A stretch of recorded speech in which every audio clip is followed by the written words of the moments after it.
வசனத்துக்கு திருப்புங்க. எசேக்கியேல் என்ற ஒரு தீர்க்கதரிசியினுடைய புஸ்தகம், ஆண்டவர் பயன்படுத்தின தீர்க்கதரிசி எழுதின புஸ்தகம் பைபிளில் இருக்குது.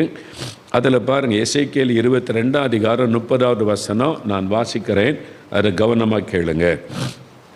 ஆண்டவர் சொல்லுகிறார், நான் தேசத்தை அழிக்காதபடிக்கு திறப்பிலே நிற்கவும் சுவரை அடைக்கவும் தக்கதாக ஒரு மனுஷனை தேடினேன், ஒருவனையும் காணேன். ஆகையால் நான் அவர்கள் மேல் என் கோபத்தை ஊற்றி என் மூர்க்கத்தின் அக்னியினால் அவர்களை நிர்மூலமாக்குவேன், அவர்களுடைய வழிகளின் பலனை அவர்கள் தலையின் மேல் சுமர பண்ணுவேன் என்று கர்த்தராகிய ஆண்டவர் உரைக்கிறார். இப்போ ஆண்டவர் சொல்லுகிறார், நான் தேசத்தை அழிக்காதபடிக்கு திறப்பிலே நிற்கவும் சுவரை அடைக்கவும் தக்கதாக ஒரு மனுஷனை தேடினேன். பாருங்க, தேசம் என்று ஆண்டவர் குறிப்பிடுகிறார். நம்முடைய ஆண்டவர் இயேசு கிறிஸ்து அவர் ராஜ்யங்களின் தேவன், தேசங்களின் தேவன். அவர் தேசங்கள் மீது அக்கறை உள்ள தேவன். அவர்தான் இந்த முழு உலகத்தை உண்டாக்கி மக்களை சிருஷ்டித்து அவர்களுக்கு எந்தெந்த நாட்டில் வசிக்க வேண்டும் என்று எல்லைகளை ஏற்படுத்தினதாக பைபிளில் பார்க்கிறோம். அதனால் அவர் ஜனங்கள் மேல் அன்பும் அக்கறையும் உள்ள ஒரு தேவன். இப்போ ஆண்டவர் சொல்லுகிறார், தேசத்துக்கு ஒரு அழிவு வருகிறது, அந்த தேசம் அழிக்கப்பட போகிறது, தேசத்துக்கு ஒரு பெரிய ஆபத்து வருகிறது. ஆனால் அது அழிக்கப்படாதபடி தேசம் பாதுகாக்கப்பட வேண்டுமானால் திறப்பில் நிற்கிற ஒரு மனிதன் வேண்டும், அதை நான் தேடுகிறேன் என்று ஆண்டவர் சொல்லுகிறார். இந்த வசனத்தை நல்லா கவனிச்சிங்கன்னா, சாத்தான் தேசத்தை அழிக்க போகிறான், சாத்தானால் இந்தியாவுக்கு ஒரு பெரிய ஆபத்து வருது, அமெரிக்காவுக்கு ஒரு ஆபத்து வருது, இலங்கைக்கு வருது அப்படின்னு ஆண்டவர் சொல்லாதபடி நான் தேசத்தை அழிக்காதபடி என்று ஆண்டவர் சொல்லுகிறார். இதுதான் நமக்கு ஒரு ஆச்சரியமானார். ஆண்டவர் அன்பானவர் தானே, இரக்கமுள்ளவர் தானே, அவர் தானே நம்மளை சிருஷ்டித்தார், அவர் தானே ராஜ்யங்களை உண்டாக்கினார், பிறகு எதற்கு அவர் அழிக்கணும் அப்படின்ற ஒரு கேள்வி உள்ளத்தில் எழும்பும். தேவன் ஒரு பக்கம் அன்பானவர், இன்னொரு பக்கம் நீதி உள்ளவர், ஒரு பக்கம் ரொம்ப மனதுருக்கம் உள்ளவர், இன்னொரு பக்கத்தில் அவர் நீதி செய்கிற நீதி உள்ள நியாயாதிபதி. ரெண்டையுமே வேத புஸ்தகம் சொல்லுகிறாரு. வெறும் அன்பாக மாத்திரமே ஒருவர் இருந்தார், அவர் கடவுளாக இருக்க முடியாது. அந்த அன்பை பயன்படுத்தி எல்லா அக்கிரமமும் தேசத்தில் பெருகிவிடும். வெறும் நியாயம் தீர்க்கிறவர் அழிக்கிறவராக மட்டும் இருந்தாலும் அவர் கடவுளாக இருக்க முடியாது. ஒரு பக்கம் அவர் அன்புள்ளவர், இன்னொரு பக்கம் நீதி உள்ளவர். அப்போ பாவத்தை பார்க்க மாட்டாத சுத்த கண்ணர். தேவனுடைய உள்ளத்தை பாதிக்கிற ஒரே விஷயம் பாவம்தான். இந்த பாவத்தை தேசத்திலே பாவம் பெருகும்போது தேவன் அந்த தண்டனை கொடுத்து அந்த பாவத்திற்கான காரியத்துக்கான நீதியை செலுத்தி சுத்திகரிப்பது அவருடைய வழக்கம். பயத்தில் நம்ம பார்க்கிறோம். அப்போ ஆண்டவர் சொல்ல, நான் தேசத்தை அழிக்க ஆயத்தமாக இருக்கிறேன், ஏன்னால் தேசம் அழிவுக்கு பாத்திரமாக இருக்கிறது, தேசத்தில் அக்கிரமம் பெருகிவிட்டது, பாவம் பெருகிவிட்டது. ஆனால் நான் அழிக்க விரும்பவில்லை, உன் தேசத்தை நான் அழிக்க விரும்பலை. உன்னுடைய தேசம், நீ வசிக்கிற தேசத்தில் பாவம் அக்கிரமம் அநியாயம் பெருகிவிட்டது, ஆனால் நான் அழிக்க விரும்பலை. அதுக்கு பதிலாக ஒரு ஆழத்திட யாராவது ஒருவர் திறப்பில் நின்று ஜெபித்தால் நான் தேசத்திற்கு இரக்கம் செய்வேன் அப்படின்னு தான் ஆண்டவர் சொல்கிறார். ஜெபிக்காட்டா அதுக்கு தான் ஆண்டவர் சொல்கிறார், நீங்கள் ஜெபிக்காவிட்டால் நான் அவர்கள் மேல் தேசத்தின் மேல் கோபத்தை ஊற்றி என் மூர்க்கத்தின் அக்னியினால் அவர்களை நிர்மூலமாக்குவேன். தேசம் நிர்மூலமாக்கப்படும், தேசத்தில் பாதிப்பு வரும், தேசத்தில் அழிவு வரும் சொல்லிட்டு அவர்களுடைய வழியின் பலனை அவர்கள் தலையின் மேல் சுமர பண்ணுவேன், அவனுடைய பாவத்தினுடைய பலனை அவன் மேலே சுமர பண்ணுவேன். சாதாரணமாக பேசும்போது கிராமத்தில் என்ன பாவம் செஞ்சானோ, அவன் அப்பன் செய்கிற பாவம் பிள்ளை அனுபவிக்கிறது சொல்கிறாங்களா இல்லையா? எல்லாருக்குமே தெரியுது பாவத்தினால் பாதிப்பு வரும் என்று எல்லா மதத்தில் உள்ளவர்களுக்கும் தெரிகிறது. அவன் அப்பன் செய்கிற பாவம் பிள்ளை அனுபவிக்குது, இவன் செய்கிற பாவம் முன்னோர் செய்கிற பாவம் இன்றைக்கி அனுபவிக்கிறாங்க. இந்த பாவத்தின் விளைவுகளை எல்லாருமே நம்ம நம்புகிறோம், பாதிப்புகளை நம்ம பார்க்குறோம். ஒரு குடும்பம் பாதிக்கப்படுது, ஊர் பாதிக்கப்படுது, பட்டணம் பாதிக்கப்படுது. இதைத்தான் ஆண்டவர் வேதத்தில் தெளிவாய் முன்கூட்டியே சொல்லி வைத்திருக்கிறார். என்னுடைய நியாய தீர்ப்பு தேசத்தில் வந்து அது அழிவை உண்டாக்க நிர்மூலமாக்கிவிடும் என்பதாய் சொல்லுகிறார். அப்போ ஆண்டவர் இந்த தேசம் அழிக்கப்படாமல் இருக்க என்ன பண்ணணுமா, திறப்பில் நின்று ஜெபிக்கணும் என்று ஆண்டவர் சொல்ல. சாதாரண ஜெபம் போராது, ஸ்டாண்டிங் இன் த கேப். அதாவது திறப்பில் அப்படின்னா என்னங்க, திறப்பில் நிற்கிறதுன்னா என்ன? ஒரு வசனத்திலேருந்து சொன்னால் உங்களுக்கு விளங்கும். 106வது சங்கீதம், பைபிளை திருப்புங்க. 106வது சங்கீதத்துக்கு வேதத்தை திருப்புங்க எல்லாரும். 738வது பக்கம் எடுத்துக்கொள்ளுங்க. பழைய ஏற்பாட்டில் அந்த வசனத்தை பாருங்கள். குட்டி பிள்ளைகள் பெரியவங்க எல்லாருமே வசனத்தை திருப்புங்க. அதில் 23வது வசனம் இருக்குதா? 22வது வசனம் பாருங்கள். முந்தின பக்கத்தில் தங்கள் இரட்சகரான தேவனை மறந்தார்கள். இஸ்ரவேல் ஜனம் ஒரு தேசம், ஒரு பெரிய இனம், 30 லட்சம் மக்கள் உள்ள அந்த மக்களை தேவன் வழி நடத்திட்டு வரும்போது தங்கள் இரட்சகராகிய தேவனை மறந்தார்கள். கடவுள் ஆண்டவரை, தங்களுக்கு விடுதலை கொடுத்த, தங்களை நேசித்த ஆண்டவரை மறந்துட்டாங்க. மறந்துட்டு என்ன பண்ணாங்க? அது யாத்திராகமம் 32 அதிகாரத்தில் எழுதியிருக்குது. என்ன பண்ணாங்க தெரியுமா? யாத்திராகமம் 32 அதிகாரம் வாசித்தா, இந்த ஜனங்களை விடுதலையாக்கி நல்ல ஒரு தேசத்தில் செட்டில் பண்ணணும்னு ஆண்டவர் எண்ணம் கொண்டு இருந்தால் விக்கிரகத்தை உண்டாக்கி அதுதான் கடவுள்னு வணங்குறாங்க. தங்களுக்கு தாங்களே தெய்வத்தை உண்டாக்கி கொண்டாங்க. யாத்திராகமம் 32 அதிகாரத்தில் நீங்கள் வாசிக்கும்போது அவங்களே தெய்வத்தை உண்டாக்குனாங்களாம். யாத்திராகமம் 32 அதிகாரம் 1ஆம் வசனத்தில் தெய்வங்களை தங்களுக்கு உண்டாக்கினார்கள். பார்த்தீங்களா? அவங்க கற்பனையாக அவங்களே தெய்வத்தை உண்டாக்குறாங்க, ஒரு சிலையை செஞ்சு வைக்கிறாங்க, இதுதான் கடவுள் அப்படின்னு சொல்லி அதுக்கு பண்டிகை கொண்டாடுறாங்க. குடிச்சு வெறிச்சு மதுபானம் குடிச்சு வேசித்தனம் பண்ணுறாங்க, அசிங்கமாக நடந்து கொள்கிறாங்க. கொண்டாட்டம் பண்டிகைன்ற பேரில் மதுபானம், விபச்சாரம், வேசித்தனம் அதை செய்கிறாங்க. பைபிள் எழுதியிருக்கு. யாத்திராகமம் 32 அதிகாரம். இது எங்கேயோ நடக்கிற மாதிரி இருக்கே அப்படின்னு பார்க்குறீங்களா?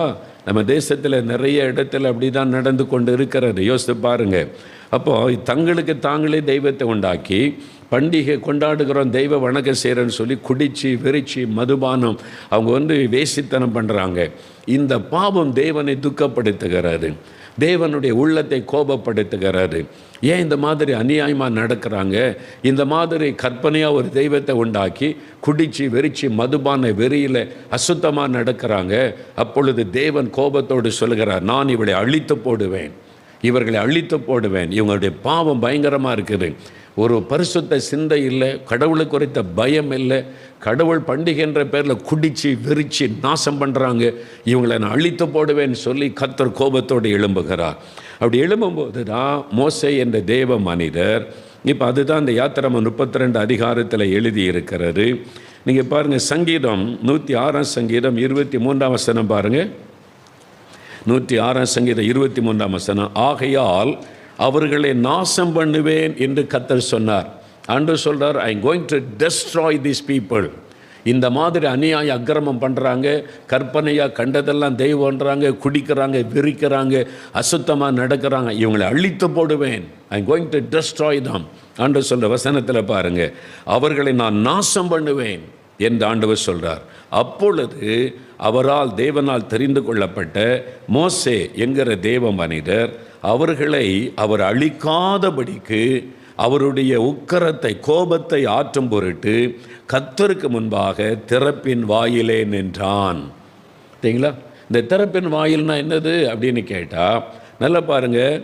ஒரு பக்கம் பாவம் செய்து தேவனை கோபம் ஊட்டின மக்கள், விபச்சாரம், வேசித்தனம், குடிவெறி, கடவுள் கும்பிடுறன்ற பேரில் குடிக்கிறான், விரிக்கிறான், துன்மார்க்கமாக நடக்கிறான், சாராயம் ஓடுகிறது, குடிச்சு வெறிச்சு துன்மார்க்கமாக நடக்கிறாங்க, பண்டிகை கொண்டாடுற பேரில் விபச்சாரம், வேசித்தனம் பண்ணி ஒழுக்கக்கேடானதெல்லாம் செய்கிறாங்க. கடவுள் அதை பார்க்குறார். பார்த்த உடனே அவருக்குள்ள கோபம் வருகிறாரு. கடவுள் நம்ம வணங்குறேன்னு சொல்லி இப்படி துன்மார்க்கமாக நடக்கிறீங்களா, இவங்களை அழிச்சு போடுறேன் அப்படின்னு கோபத்தோடு எழும்புகிறார். அப்போ மோசே என்ற தேவ மனிதர் இந்த பக்கம் அழிவுக்கு பாத்திரமாக இருக்கிற ஜனம் பாவம் செய்து துன்மார்க்கமாய் நடந்து தேவனை கோபப்படுத்திட்டாங்க.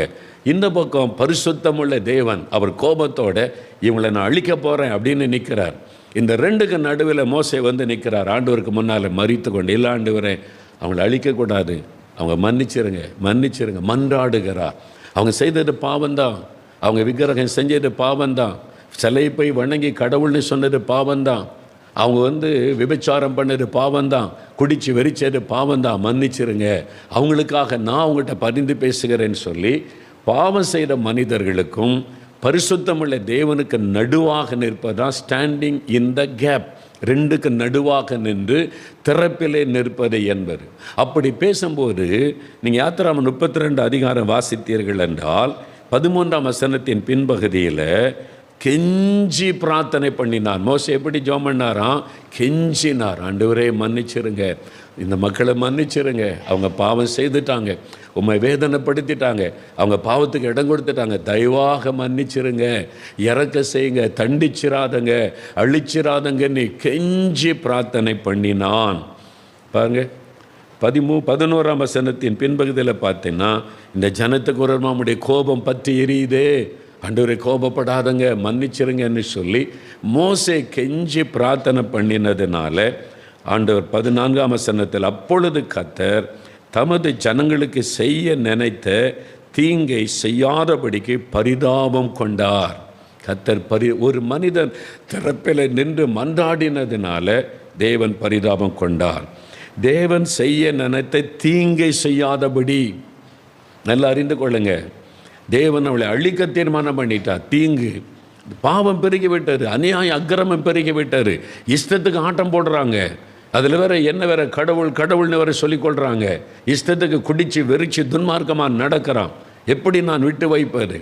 அப்போ தேவன் அழிக்க தீர்மானம் பண்ணினதை தேவன் பரிதாபம் கொண்டு, சரி நான் மன்னிக்கிறேன் அப்படின்னு மன்னித்தார். இதற்கு ஒரு மனிதன் தான் காரணம், திறப்பில் நின்ற மோசே. அந்த மோசையை நிமித்தம் அந்த ஜனங்கள் அழிவிலிருந்து தப்புவிக்கப்பட்டாங்க. இன்றைக்கு ஆண்டவர் சொல்கிறாரு, உன்னுடைய தேசம், உன்னுடைய இந்தியா தேசம், உன் இலங்கை தேசம், உன் மலேசியா தேசம், உன் சிங்கப்பூர் தேசம், நீ இருக்கிற தேசத்தை பாரு, உன் தேசத்தில் அநியாயம் அக்கிரமம் பாவம் பெருகிவிட்டது. வெளிப்பறையாக நம்ம பார்த்தா ஒன்றும் தெரியாது. பிள்ளைகள் ஸ்கூலுக்கு போகிறாங்க வர்றாங்க, காலேஜுக்கு போகிறாங்க வர்றாங்க, வேலைக்கு போகிறாங்க வர்றாங்க, பஸ்ஸு போகுது, ட்ரெயின் போகுது, மக்கள் ஜாமான் வாங்குற வெளிப்பிரகாரமாக பார்த்தா எல்லாம் கரெக்டாக இருக்கிற மாதிரி தெரியும். ஆனால் உள்ளுக்குள்ளே நீ போய் பார்த்தா பாவங்களும் அசுத்தங்களும் அக்கிரமங்களும் அநீதிகளும் தேசத்தில் பெருகிவிட்டது. இது அழிவுக்கு பாத்திரமாக இருக்க, தேவனை துக்கப்படுத்துகிற கோபப்படுத்துகிற காரியம் தேசத்தில் நடக்குது. அதனால் ஆண்டவர் சொல்கிறாரு, நான் தேசத்தை அழிக்காதபடி, அந்த வசனத்தை கவனிங்க, சாத்தான் அழிக்காதபடி அல்ல, சாத்தானால் அழிக்க முடியாது, சாத்தானால் பெரிய தீங்கெல்லாம் கொண்டு வந்துட முடியாது, சாத்தானால் சுனாமியெல்லாம் கொண்டு வர முடியாது, சாத்தானால் ஒரு பெரிய புயல் காற்று அனுப்பி அழிச்சிடலாம் முடியாது. தேவன் அனுமதிக்கும் போது சாத்தான் அதை பயன்படுத்தி அழிவை அதிகப்படுத்துவான், அதான் அவனால் செய்ய முடியும். அதனால் சாத்தான் என்ன பண்ணுறான், நம்மால் இந்த அழிவை உண்டாக்க முடியாது, ஆனால் கர்த்தருக்கு கோபம் வந்துட்டால் அழிவு வரும். அதுக்கு என்ன பண்ணணும்னா, பாவத்தை பெருக பண்ணுனா அவருக்கு கோபம் வரும். மக்களை பாவம் செய்ய வச்சு, குடிக்க வச்சு, விபச்சாரம் செய்ய வச்சு, துன்மார்க்கமாக நடக்க வச்சு, அநியாய அக்கிரமத்தை பெருக பண்ணிட்டா தேவனுக்கு கோபம் வரும், தேவன் நியாயம் தீர்ப்பார். அதனால் அந்த அழிவு வரும்போது சாத்தான் அதை பயன்படுத்தி தன்னுடைய அக்கிரமத்தை எல்லாம் விளங்க பண்ணி விடுவான். இதுதான் உலகத்தில் நடக்கிற தீமைகளுக்கு காரணம். தேவன் அந்த கோபம் வெளிப்படும் போது பிசாசு அதை பயன்படுத்தி மரணத்தை அதிகப்படுத்துவது, ஜனங்களை அழிப்பது, தன்னுடைய திட்டத்தை நிறைவேற்றுவதை எல்லாம் பிசாசு செய்வான். அதுக்கு தான் சாத்தான் மனிதர்களை பாவம் செய்ய வைப்பது. இதெல்லாம் பாவம் இல்லை, அதெல்லாம் பாவம் இல்லை, நீ பக்தியை சாமி கும்பிடு, குடிச்சிக்கிட்டே கும்பிடு, போதையில் கும்பிடு, தப்பே கிடையாது, நீ சாமி கும்பிட்டா போகிறோம், போதையில் குடி, இதெல்லாம் விட்டுருவான். யாராவது பாருங்களேன், நம்ம சர்ச்சுக்குள்ளே குடிக்காரன் வந்து வெளியே கொண்டு உட்கார வச்சுருவான், உள்ள செட்டப் வெளியே உட்காரன்னு. ஆனால் அவங்க குடிச்சிட்டு குறியெல்லாம் சொல்லுவான், குறிச்சிட்டே எல்லாமே சொல்லுவாங்க, குடித்து வெறிச்சு அவங்க சாமி கும்பிட்டாங்க. அதுதான் இயேசு ஆண்டவருக்கு கோபத்தை கொண்டு வந்தார். பிசாசுடைய தந்திரமே பாவத்தை பெருக பண்ணுவார். குடி, நல்ல வெறி, எப்படி நடந்துக்க, இதெல்லாம் இந்த காலத்தில் பாவமே கிடையாது, இதெல்லாம் யார் சொன்னால் பாவம்னு சொல்லி அது மாதிரி இஷ்டப்படி நீ வாழ்ந்துக்க அப்படின்னு பாவத்தை பெருக பண்ணிவிட்டால் தேவனுடைய பாவம் பரிபூரணப்படும் போது தான் தேவனுடைய நியாய தீர்ப்பு வெளிப்படும். ஒரு பாவத்தை பார்த்துட்டு உடனே ஆண்டவர் கோபப்பட்டு அழிக்கலாம் மாட்டார். பாவம் பூரணப்படும் போது, பாவம் நிறைவாகும் போது பைபிளில் நீங்கள் பார்க்க முடியும். எதுக்கு கானான் தேசத்தில் உள்ளவங்க ஆண்டவர் அழிச்சார்? பாவம் நிறைவான உடனே தேவன் இறங்கிட்டார். நினைவேவின் பாவம் பெரிதாக நிறைவாகிவிட்டது, இதுக்கு மேலே தாங்காது, அவ்வளவு அக்கிரமம் பெருகிவிட்டது, தேவன் அழிக்கும்படி இறங்கினார். சோதோம் கொமோராவில் பாவம் பெருகி பெருகி பெருகி அது பாவம் இதுக்கு மேலே தாங்காது, அந்த அளவுக்கு பாவம் பெருகிவிட்டது, இதுக்கு மேலே விட்டு வைக்கக்கூடாதுன்ற நிலைமையில தான் தேவன் தன்னுடைய தண்டனையை அவர் அனுப்புகிறார், நிர்மூலம் பண்ண அனுப்புகிறார். இதைத்தான் நம்ம பைபிளில் பார்க்குறோம். அதுதான் ஆண்டவர் சொல்கிறாரு, நான் தேசத்தை அழிக்காதபடி. ஆண்டவர் விரும்பிலாம் அழிப்பது இல்லை, அவர் நீதி உள்ள தேவன், கட்டாயம் அவர் நீதி செய்யணும். அது அவர் அன்புள்ளவராக இருந்தாலும் நீதி செய்யணும். அதனால் ஆண்டவர் அழிவை கட்டளையிடுகிறார். அப்போ தான் மக்களுக்கு ஒரு தெய்வ பயம் வரும், பரிசுத்தமாக வாழுன்ற சிந்தை வரும். இந்த அக்கிரமம் ஒழியணும். மனிதன் என்ன பண்ணாலும் பார்த்துக்கிட்டு சும்மா இருந்தால் அந்த உலகம் பாழாய் போய்விடும். அதனால தான் ஆண்டவர் தேசத்துக்கு அழிவை கட்டளையிடுகிறார், அனுமதிக்கிறார். ஆண்டவர் அதை அனுமதிக்கிறார். அப்போ அந்த மாதிரி ஒரு அழிவு வரும்போது கூட நான் அழிக்காமல் இருக்கேன்னா ஒரு வழி இருக்குது. நீங்கள் திறப்பில் நின்று மன்றாடி ஜெபிச்சிங்கன்னா நான் அதை மாற்ற முடியும். சாத்தான் குற்றப்படுத்த முடியாது. நம்ம பாவம் செய்ய செய்ய கடவுள் சும்மா இருந்தால் சாத்தான் ஆண்டவர்கிட்ட போய் சொல்லுவான், நீர் நீதி உள்ளவர் தானே, இவ்வளோ அக்கிரமம் நடக்குதில்ல, பார்த்துட்டு சும்மா இருக்கிறீரு, என்னை மட்டும் பாவம் செய்தேன்னு சொல்லி பரலோகத்தை விட்டு விரட்டி விட்டீங்களே, இவங்க பாவம் செய்கிறாங்க, நீங்கள் உண்டாக்கின மனிதர்கள், சும்மா விட்டு வைப்பீரா? என்னை சும்மா இருந்தாக்கி அப்போ நீர் அப்போ எனக்கு செய்தது அநீதி தானே பிசாசு குற்றப்படுத்துவான். அதனால் தேவன் பாவம் செய்கிறவங்களே தண்டிக்காமல் இருக்க முடியாது. அவர் செய்யணும், அப்போ தாங்க அவர் கடவுள். தண்டிக்காமல் இருக்கணுமானா ஒருவர் பரிந்து பேசினா தேவன் மனம் இறங்குவார். அப்படி பரிந்து பேசுகிறதுக்கு தான் நம்மை தேவன் தெரிந்தெடுத்து நீங்கள் ஜெபம் பண்ணுங்க, 21 நாள் உபவாசம் பண்ணுங்க, பாரம் எடுத்து செபிங்க. இதெல்லாம் மோசே சொல்கிறாங்க. தப்பு தான், அவங்க தப்பு பண்ணிட்டாங்க, பாவம் செய்துட்டாங்க, விக்கிரகத்தை உண்டாக்கிட்டாங்க, விபச்சாரம் பண்ணிட்டாங்க, ஆனாலும் தேவரீர் இறங்கும் அப்படின்னு மன்றாடி ஜெபிக்கும் போது தான் தேவன் மோசேனுடைய ஜெபத்தை கேட்டு இறங்கினார் என்று வேதத்தில் நம்ம பார்க்கிறோம். இதே காரியம்தான் இன்றைக்கு இந்தியாவுக்கு ஆண்டவர் சொல்கிறார், உங்கள் தேசத்துக்கும் ஆண்டவர் தான் சொல்லுகிறார். அப்போது ஏன் தேசத்தை அழிப்பேன்னு சொல்கிறார்? அப்படி என்ன பாவம் தான் அந்த தேசத்தில் காணப்படுகிறது அப்படின்னு சொன்னீங்கன்னா, நீங்கள் பாருங்கள், சில காரியம் இந்த எசேக்கியேல் 22 அதிகாரத்தில் நீங்கள் வாசிக்கும்போது ஒரு 4 காரியம் பாருங்கள். முதலாவது பாவம் எங்கே இருக்குது தெரியுமா? சபைக்குள்ள, கிறிஸ்தவங்களுக்குள்ள, ஊழியங்களுக்குள்ள. அதுதான் தேவனை ரொம்ப துக்கப்படுத்துகிறது. முதல்ல அதை அறிந்து கொள்ளணும். ஒரு 4 காரியம் வேத வசனத்திலிருந்தே நம்ம பார்க்கலாம். இந்த எசேக்கியேல் 22 அதிகாரம் எடுத்துட்டிங்களா? அந்த வசனம் 986 பக்கம் எடுத்துக்கொள்ளுங்க. 24 வசனத்தில் பாருங்கள், மனுப்புத்திரனே, நீ தேசத்தை பார்த்து, நீ சுத்தம் பண்ணப்படாத தேசம், இதுகளை சுத்தம் பண்ணப்படாத தேசத்தில் பரிசுத்தம் இல்லை.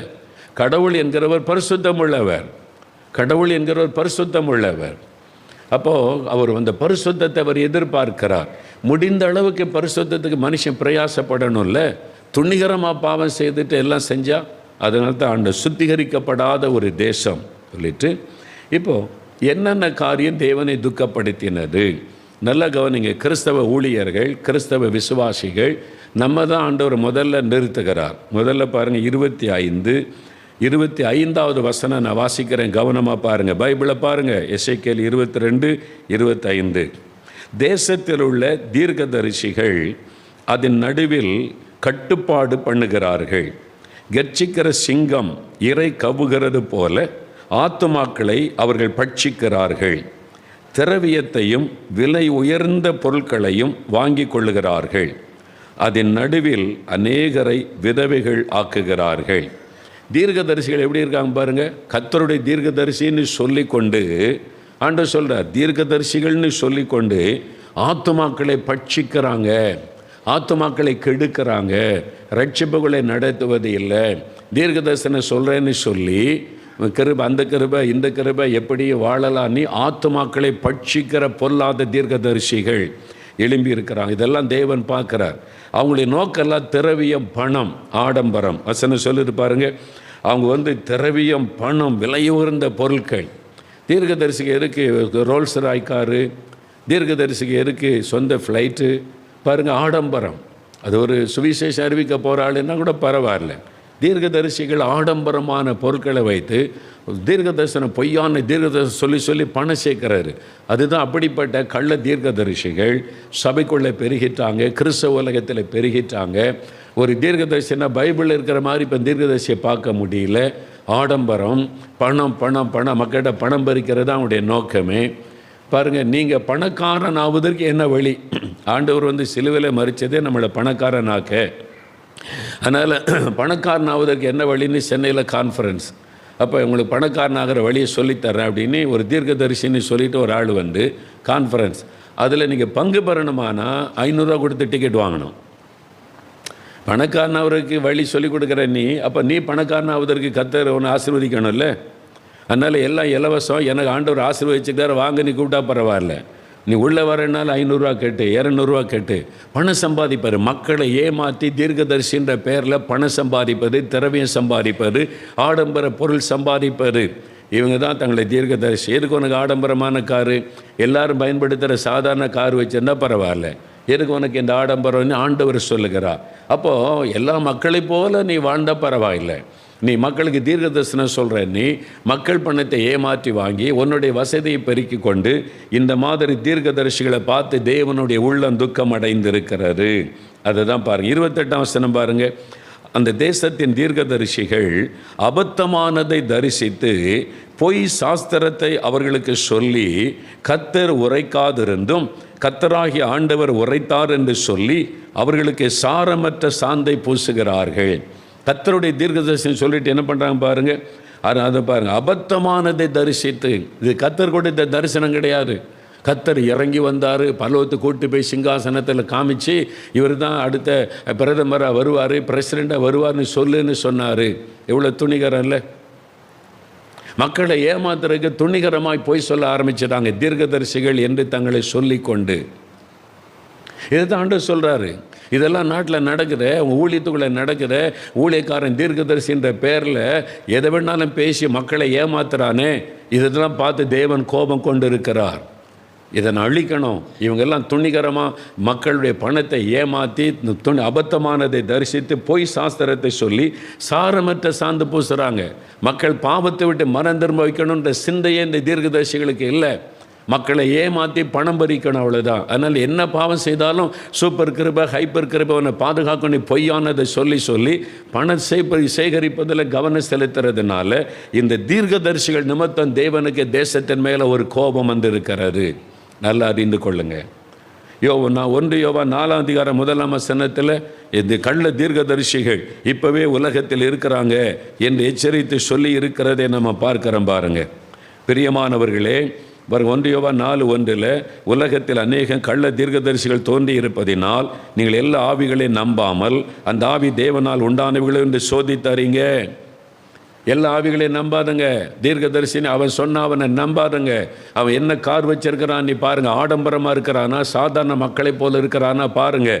ஆண்டவர் எச்சரிக்கிறார்ல, இந்த மாதிரி தான் இருப்பான். அந்த மாதிரி தன்னை தீர்க்கதரிசனை சொல்லி பொய்யானதெல்லாம் தீர்க்கதரிசனமாக அறிவிச்சுக்கிட்டே இருப்பாங்க.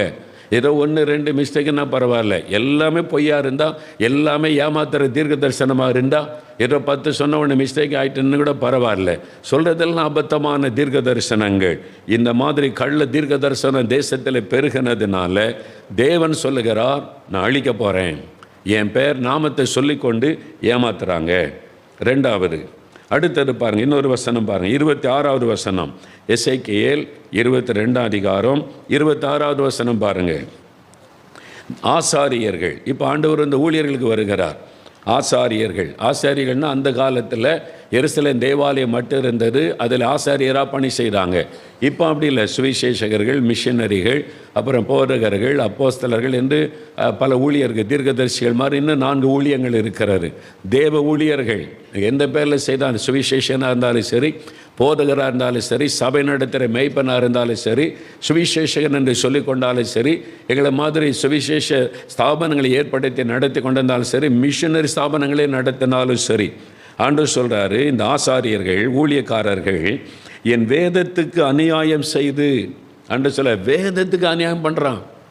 பைபிளை கையில் வைத்து கொண்டு வசனத்தை புரட்டி பேசுகிறான், வசனத்தை வளைத்து பேசுகிறான். மக்களை ஏமாற்றுவதற்கு ஊழியக்காரன் என்ற பெயரில் என் வேதத்துக்கு அநியாயம் செய்து என் பரிசுத்த வஸ்துக்களை பரிசுத்த குலைச்சலாக்குகிறார்கள். பரிசுத்தம் உள்ளதற்கும் பரிசுத்தம் இல்லாததற்கும் வித்தியாசம் பண்ணாமலும், அசுத்தம் உள்ளதற்கும் அசுத்தம் இல்லாததற்கும் உண்டான வேற்றுமையை காண்பியாமலும் இருந்து என் ஓய்வு நாட்களுக்கு தங்கள் கண்களை மூடிக்கொள்கிறார்கள். அவர்கள் நடுவிலே நான் கனவீனம் பண்ணப்படுகிறேன் என்று சொல்றார். என்னை கனவீனம் பண்ணுறாங்க, ஊழியக்காரன்னு சொல்லிக்கொண்டு என்னை அவமானப்படுத்துகிறாங்க, என்னை கேவலப்படுத்துகிறாங்க என்று ஆண்டவர் சொல்லுகிறார். அப்போ ஊழியக்காரங்க மத்தியில் என்ன நடக்குது பாருங்க. அதெல்லாம் தேவனை துக்கப்படுத்துவார். இதே காரியம்தான் பழைய புதிய ஏற்பாட்டு காலத்தில் 2 பேதுரு 2ஆம் அதிகாரம் பாருங்கள். 2 பேதுரு 2ஆம் அதிகாரம் எடுங்க. 2 பேதுரு 2 அதிகாரம் எடுத்துட்டிங்களா? அந்த வசனத்தில் முதல் 3 வசனம் பாருங்கள். வசனத்தை நல்லா கவனிங்க. இன்றைக்கு இந்தியாவில் இதெல்லாம் நடக்கிறது. இதனால தான் தேவன் கோபம் அடைந்து நான் வந்து நியாயத்தீர்ப்பு அனுப்ப போகிறேன் என்று சொல்லுகிறார். 2 அதிகாரம் 2 பேதுரு 2 அதிகாரம் 323 பக்கம் எடுத்துருங்க. முதல் 3 வசனம் பாருங்கள். கள்ள தீர்க்கதரிசிகளும் ஜனங்களுக்குள்ளே இருந்தார்கள். பார்த்தீங்களா? அன்னைக்கே இருந்தாங்க. இன்றைக்கி நிறைய கள்ள தீர்க்கதரிசிகள் எழும்பிட்டான். எல்லாம் உட்காந்து வாட்ஸ்அப்பில் என்ன வேணாலும் பேசலாம்ல, யாரும் ஒன்றும் கேட்க மாட்டாங்க. யூடியூப்பில் பேசிக்கிட்டே இருக்கிறாரு. நல்ல ஊழியர் இருக்குது, நல்லா அறிந்து கொள்ளுங்க. கள்ள தீர்க்கதரிசிகள்னால் நல்ல தீர்க்கதரிசிகளும் இருக்காங்க, கள்ள போதகர்கள்னால் நல்ல போதகர்களும் இருக்காங்க. ரெண்டுக்கும் நம்ம வித்தியாசத்தை கண்டுபிடித்து கொள்ளணும். நல்ல தீர்க்கதரிசி யார், நல்ல போதகர் யார், நல்ல ஊழியர் யார், நல்ல மிஷனரி ஸ்தாபனம்னா எது, நல்ல ஊழியக்காரங்க யாருன்னு நம்ம கண்டுபிடித்து கொள்ளணும். ஏன்னா கள்ளர்கள் உள்ளே வந்துட்டாங்க, கள்ள போதகர்கள் கள்ள தீர்க்கதரிசிகள் வந்துட்டாங்க, கள்ள போதனை செய்கிறவங்க. இதெல்லாம் தேவனை துக்கப்படுத்துது. ஆண்டவர் பார்க்குறாரு, என் பேரை சொல்லி அநியாயம் பண்ணுறாங்க. அப்படியே உங்களுக்குள்ளே கள்ள போதகர்கள் இருப்பார்கள். அவர்கள் எப்படிப்பட்டவங்களாக இருப்பாங்களாம்? அவர்கள் கேட்டுக்கு ஏதுவான வேத புரட்டுகளை தந்திரமாய் நுழைய பண்ணி. பைபிள் வசனத்தை எப்படி புரட்டுவாங்கன்னா தந்திரமாய், வசனத்துக்கு தவறான விளக்கம் கொடுத்து, வசனத்துக்கு தப்பான விளக்கம் கொடுத்து தந்திரமாய் சொல்கிறேன் பாருங்கள். சாவே கிடையாது, மரணமும் ஜீவனும் ஒரு நாவல் இருக்குது. நான் சாக மாட்டேன்னு சொன்னால் உனக்கு சாவே கிடையாது. நீ நினச்சாதான் சாக முடியும். அப்படி ஒரு போதனை சொல்கிறான், பைபிளை கையில் வச்சுட்டு உனக்கு சாவே கிடையாதுன்றான். இதுதான் பிசாசு ஏவாளுக்கு கொடுத்த போதனை. நீ சாக மாட்ட, இந்த பழத்தை சாப்பிட்ட சாக மாட்ட, பிசாசனுடைய உபதேசம் அது. இது மாதிரிலாம் இன்றைக்கி வசனத்தை புரட்டி மக்களை ஏமாற்றுவதற்கு பாருங்கள், வேத புரட்டுகளை தந்திரமாய் நுழைய பண்ணி ஒரு பைபிள் வசனத்தை வச்சுட்டு பேசுகிறது. முழுமையாக ஒரு சத்தியத்துக்கு விளக்கம் கொடுத்தா முழுமையாக பைபிள் என்ன பேசுகிறோ அதை பேசணும். அது இல்லாதபடி இந்த அபத்தமான காரியத்தை சொல்லி அந்த புரட்டி பரிசுத்தன்னா என்னதுன்னா அதுக்கு வேறு மாதிரி விளக்க சொல்லி, கிருபைன்னா என்னன்னா வேறு மாதிரி விளக்க சொல்லி மக்களுக்கு பிரியப்படுற மாதிரி பிரசங்கம் பண்ணுவார். அதான் சொல்ல பாருங்கள், வேத புரட்டுகளை தந்திரமாய் நுழைய பண்ணி தங்களை கிரயத்திற்கு கொண்ட ஆண்டவரை மறுதலித்து. இயேசுவை மறுதலிக்கிற உபதேசம் இப்போவே வந்துட்டு தெரியுமா அவளுக்கு? ஆவில நேரமே அந்நிய பாஷை பேசுகிற பாஸ்டர் பேசுகிறாரு, இயேசு கிறிஸ்து கடவுளே கிடையாது, யெகோவா ஒன்று தான் கடவுள், அதனால் இயேசுவை கடவுளால் வணங்க தேவையில்லை. சொல்கிறது யார்? அந்நிய பாஷை பேசுனா பாஸ்டர். இப்போ எந்த அளவுக்கு சபை போய் கொண்டு இருக்கிறது பாருங்கள். இயேசுவை மாம்சத்தில் வந்து இயேசுவை மறுதலிக்கிறவன் அந்தி கிறிஸ்துவின் ஆவி உள்ளவன். ஒரு அபிஷேகம் பெற்று அந்நிய பாஷை பேசுகிற பாஸ்டர் அந்தி கிறிஸ்துவின் ஆவி உடையவராக மாறிட்டார். பேசுகிறாங்க, இப்போ நீங்கள் யூடியூப்பில் பாருங்கள், பேசுகிறாங்க, துணிகரமாக பேசுகிறாங்க. அப்போ இதெல்லாம் ஆண்டவர் சொன்னது பாருங்கள், வசனத்தில் சொன்னது இப்போ நிறைவேறுது. நாம் கவனமாக இருக்கணும். பாருங்கள், தங்களை கிரயத்துக்கு கொண்ட ஆண்டவரை மறுதலித்து தங்களுக்கு தீவிரமான அழிவை வருவித்துக் கொள்கிறான். அதனால் தான் அழிவு வருது. இந்த மாதிரி வசனத்தை புரட்டி இயேசுடைய தெய்வத்துவத்தை மறுதலிக்கிற பொல்லாத ஊழியர்கள் எழும்பி, பைபிளை வச்சுக்கிட்டு இயேசு ஆண்டவர் இல்லைன்னு போதிக்கிற கள்ளர்கள் எழும்பிட்டாங்க. இந்த செய்தி நிறைய பேர் அதை கவனிக்க ஆரம்பிச்சிட்டாங்க. சரியாக தானே இருக்குன்னு. இதனால் ஒரு அழிவை அவங்க தேடிக்கொள்கிறாங்க. இதெல்லாம் அழிவை கொண்டு வரும். அவர்களுடைய கெட்ட நடக்கைகளை அநேகர் பின்பற்றுவார்கள். பாருங்கள், அவங்க கெட்ட நடக்க சரி கிடையாது, அவனுடைய நடக்க சரி கிடையாது, அது அநேகர் பின்பற்றுவார்கள். அவர்கள் நிமித்தம் சத்திய மார்க்கம் தூஷிக்கப்படும். சத்திய மார்க்கமாகிய கிறிஸ்தவ மார்க்கம் அவங்க நிமித்தம் தூஷிக்கப்படும். பொருளாசை உடையவர்களாய் தந்திரமான வார்த்தைகளால் உங்களை தங்களுக்கு ஆதாயமாக வசப்படுத்திக் கொள்ளுவார்கள். பார்த்தீங்களா? அவங்க இருக்க பொருளாசை, பணம் சம்பாதிக்கணும், மக்களை ஏமாற்றி இப்படிலாம் பேசினா தான் மக்கள் மயங்கி காணிக்க கொடுப்பாங்க. அவங்களுக்கு சாதகமாக பேசினேன், நீ பணக்காரனா எல்லாம் உனக்கு சாவு கிடையாது அப்படின்னு சொல்லி நீயே கடவுள். இப்போ அப்படி ஒரு போதனை கொண்டு வந்துட்டாங்க, நீயே கடவுள் அப்படின்னு ஒரு போதனை கொடுத்துட்டாங்க. அது பைபிளை கையில் வச்சுட்டே போதிக்கிறாங்க. இதெல்லாம் பெருகி கொண்டு இருக்கிறாரு. இதனால் தேசத்தின் மேலே ஒரு அழிவு. இதைத்தான் ஆண்டவர் சொல்கிறார். பாருங்கள், தங்களுக்கு ஆதாயம் உண்டாக அவர்களுடைய அழிவு உறங்காது. ஆண்டவர் சொல்கிறார், பூர்வ காலம் முதல் அவர்களுக்கு விதிக்கப்பட்ட ஆக்கினை அயர்ந்திராது, ஆக்கினை வரும். அது ஆண்டவர் சொல்ல, அழிவு உறங்காது, அழிவு வரும் என் ஆண்டவர் எச்சரிப்பாக சொல்லுகிறார். அதனால் என்ன வேணாலும் பேசலாம், எப்படி வேணாலும் பேசலாம், ஆண்டவர் சும்மா இருப்பார்னு நினைக்காதங்க. இதெல்லாம் தான் அழிவை கொண்டு வருவதற்கு முக்கியமான ஒரு காரணமாக இருக்கிறது, கள்ள உபதேசம். இதெல்லாம் எந்த அளவுக்கு நம்ம ஊழியர்கள் போயிட்டாங்க தெரியுமா? உங்களுக்கு எத்தனை பேருக்கு தெரியுன்னே தெரியல. ஒரு ஊழியக்காரர் டிவியில் பேசும்போது சொல்கிறாரு, ஆண்டவர் பரலோகத்துக்கு கூட்டு போனாராம். அவரை கூட்டு போய் ஆண்டவர் சொன்னாராம், வந்து ஜீவ புஸ்தகம் இருக்குல்ல, ஜீவ புஸ்தகம் பைபிள் இருக்குல்ல, அந்த ஜீவ புஸ்தகத்தில் பேர் எழுதப்பட்டாராம் பரலோகத்து போக முடியும். அந்த ஜீவ புஸ்தகத்துலேருந்து ஒரு பேப்பரை கிழித்து இந்த ஊழியக்கார்ட்ட கொடுத்தாராம். அந்த ஊழியக்காரர், ஆண்டவரே எதுக்கு ஜீவ புஸ்தகத்துலேருந்து பேப்பரை கிழிச்சு ஏன்ட்ட தர்றீங்க அப்படின்னா, உன் ஊழியத்துக்கு யாரெல்லாம் காணிக்க அனுப்புகிறாங்களோ அவங்க பேரெலாம் அதில் எழுதிக்க, அவங்க பரலோகத்துக்கு வந்துடலாம். என்ன துணிகரம் அந்த ஊழியக்காரனுக்கு. அப்போ காசு கொடுத்தா, அதுவும் உன் ஊழியத்துக்கு காசு கொடுத்தா டைரெக்டாக பரலோகத்துக்கு வந்துடலாம். அந்த பேரை நீயே எழுதிக்க. அப்போ குடிகாரன் காசு கொடுத்தா குடிகாரன் பேரை எழுதுவியா நீ? ஒரு விபச்சாரக்காரன் காசு கொடுத்த விபச்சாரங்கிற பேர் ஜீவ புஸ்தகத்தில் எழுதி பரலோகத்துக்கு போக முடியுமா? பரலோகத்து ஜீவ புஸ்தகத்தின் பேப்பரை கிழிச்சு எந்த ஊழியக்காரன் கையிலாவது ஆண்டவர் கொடுப்பாரா? எந்த அளவுக்கு பணத்துக்காக துணிகரமான காரியத்தெல்லாம் சொல்ல ஆரம்பிச்சிடான். பரலோகத்துக்கு போனேன், ஆண்டவர் சொன்னார் பேப்பரை கிழிச்சு கொடுத்தாருன்னு. பார்த்தீங்களா? அப்போ இதெல்லாம் பார்த்துட்டு ஆண்டவர் எப்படி சும்மா இருப்பார் சொல்லுங்கள்? எவ்வளோ துணிகரமாக பணத்துக்காக இந்த ஊழியக்காரன் பொய் சொல்லி மக்களை ஏமாத்துறான் அப்படின்னு சொல்லி. இதை விட அடுத்த ஊழியக்காரர் உடனே பார்த்தாரு. அவர் சொல்கிற டிவியில் என்னென்னா, பரலோகத்துக்கு ஆண்டவர் கூட்டு போனார், காட்சியை காமிச்சார். என்னென்னா, இயேசு உட்காந்து ஒரு கல்லில் செதுக்கிக்கிட்டு இருந்தாராம். இதெல்லாம் என்னெல்லாம் பண்ணுறாங்க பாருங்கள் நம்ம நாட்டில்.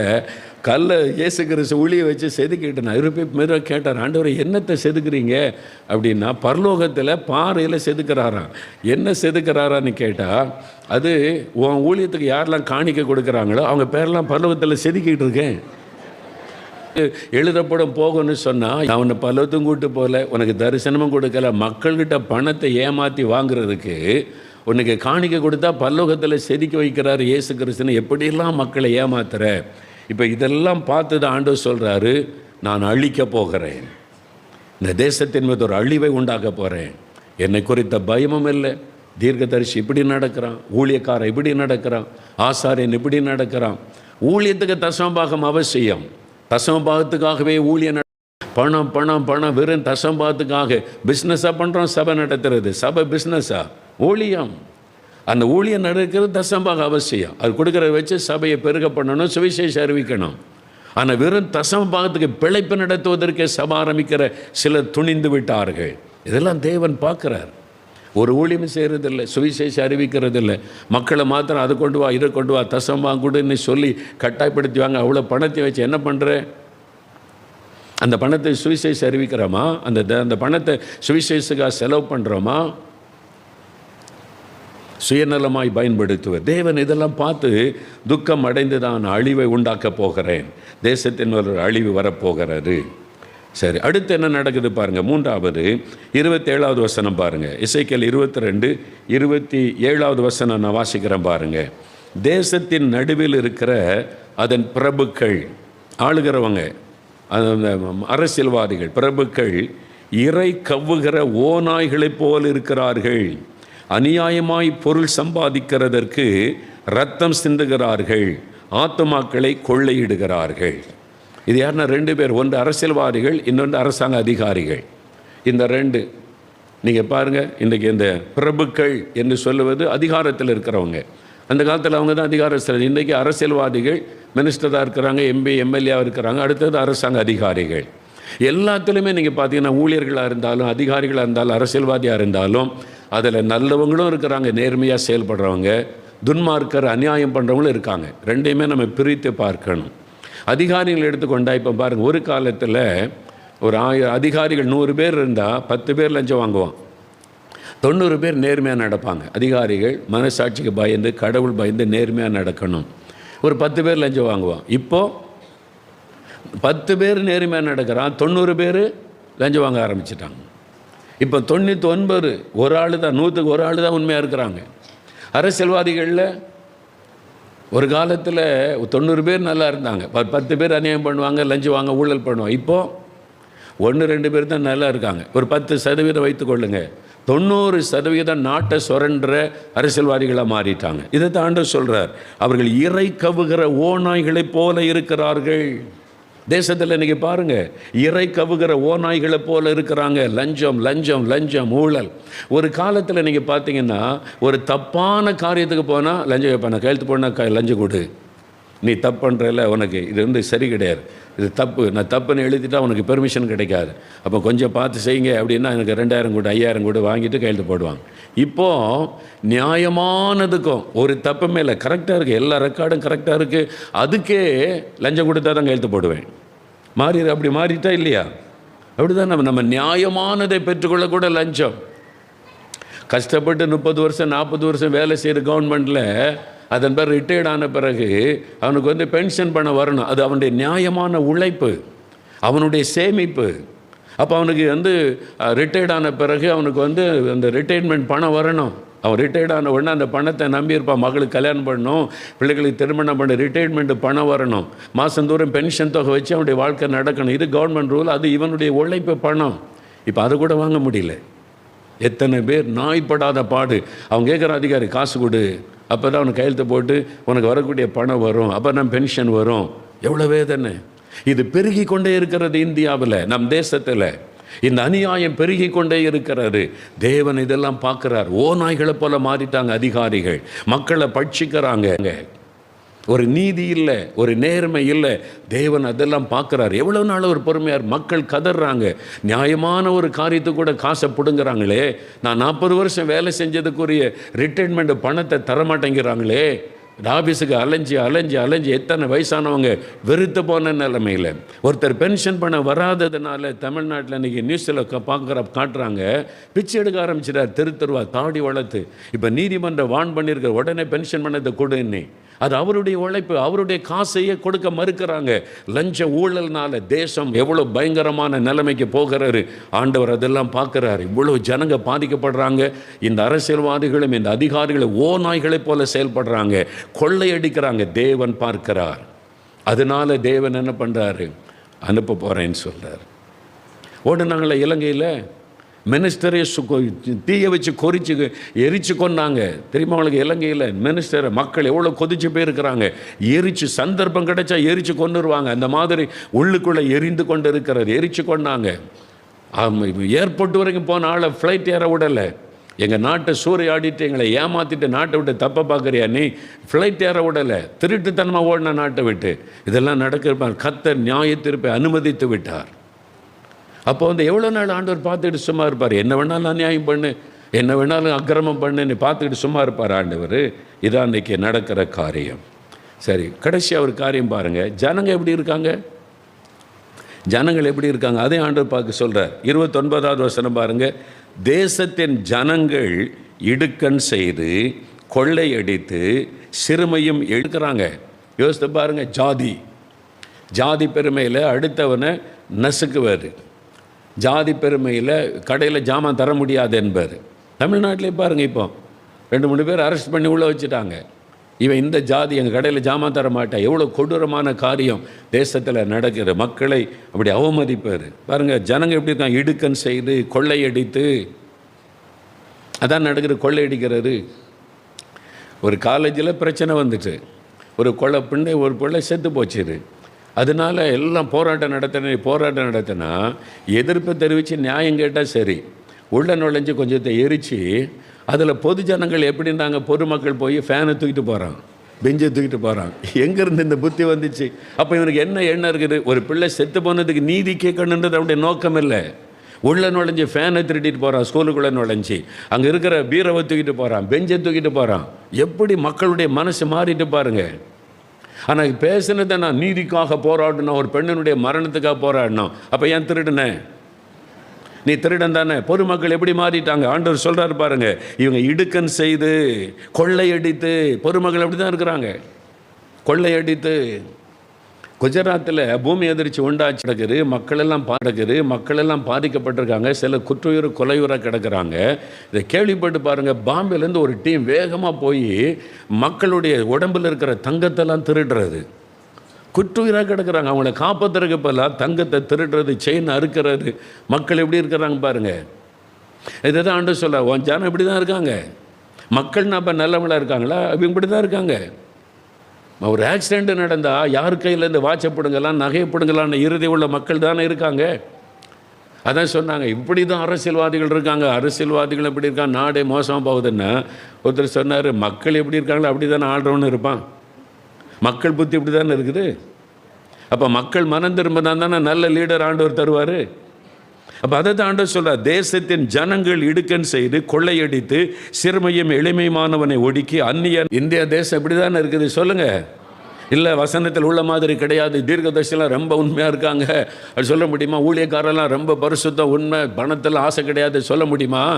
மக்கள் எல்லாம் ரொம்ப பெர்ஃபெக்டாக இருக்கிறாங்க, அதிகாரிகள் யாரும் லஞ்சம் வாங்குறதில்ல அப்படின்னு சொல்ல முடியுமா? எல்லா அநியாயம் அக்கிரமம் எல்லா ஏரியாவிலும் பெருகிவிட்டது, சபைக்குள்ளே பெருகிவிட்டது. சபைக்குள்ள செக்ரட்டரி ட்ரெஷரர் கொஞ்சம் பேர் நல்லா இருக்கிறாங்க, ஒரு 25% உண்மையாக இருக்கிறாங்க. கர்த்தருடைய ஊழிய கர்த்தருடைய பண்ணி 75% கொள்ளைக்காரன் தானே இருக்கிறான். ஸ்கூல் பணத்தை கொள்ளையடிக்கிறான், காலேஜ் பணத்தை கொள்ளையடிக்கிறான், ஜனங்க கொடுக்குற காணிக்கை கொள்ளையடிக்கிறான். சர்ச்சுக்குள்ளேயே கள்ளர்கள் பெருகிட்டாங்களே, யோசித்து பாருங்க. பதவி சண்டை இதெல்லாம் தான் இந்த ஜபத்தை ஆண்டவர் கொண்டு கொடுத்திருக்கிறார். ஆண்டவர் சொல்றார், நீங்கள் திறப்பில் நின்று மன்றாடுங்க. இப்படி தான் உன் தேசம் இருக்குது, இப்படி தான் ஊழியர்கள் இருக்காங்க, இப்படி தான் தீர்க்கதரிசி இருக்காங்க, இப்படி தான் அதிகாரிகள் இருக்கிறாங்க. அதனால் இந்த தேசம் கோபாக்கினைக்கு பாத்திரமாக இருக்குது. ஆனால் நான் அழிக்க விரும்பலை, இந்த ஜனங்களை அநியாயமாக என்னை அழிக்க நான் விரும்பலை. ஆனால் நீ திறப்பில் நின்று நீங்கள் ஜெபிச்சா நான் இறக்க செய்வேன் அப்படின்னு ஆண்டவர் சொல்கிறார். அதுக்கு தான் சொல்கிறார், நான் தேசத்தை அழிக்காதபடி திறப்பில் இருக்க, நீங்கள் ஜெபிச்சா நான் அழிக்க மாட்டேன், இறக்க செய்வேன். மோசே திறப்பில் நின்றதுனால தேவன் மனம் மாறினார், கெஞ்சி பிரார்த்தனை பண்ணினதுனால. அப்போ நம்ம ஆண்டவரிடத்தில் பரிந்து பேசி ஜெபம் பண்ணினால் தேவன் இறக்க செய்வார், தீமையை நன்மையாய் மாற்றுவார். நம்ம என்ன ஜெபிக்கிறோம்? அழிவு வரக்கூடாது, எழுப்புதல் வரணும். அதுக்கு தான் நம்ம இப்படி திறப்பில் நின்று ஜெபிக்கிறோம். இந்த அழிவை நீங்கள் இன்னொரு அழிவு வேண்டாம் ஆண்டவரே, இன்னொரு பாதிப்பு வேண்டாம், நீங்கள் எழுப்புதல் அனுப்பணும், ஆவியை அனுப்புங்க, தேசத்தை மறுரூபப்படுத்துங்க. அதுக்கு தான் நம்ம திறப்பில் நின்று மன்னிங்க, இறக்க செய்யுங்க அப்படின்னு ஜெபிக்கிறோம்.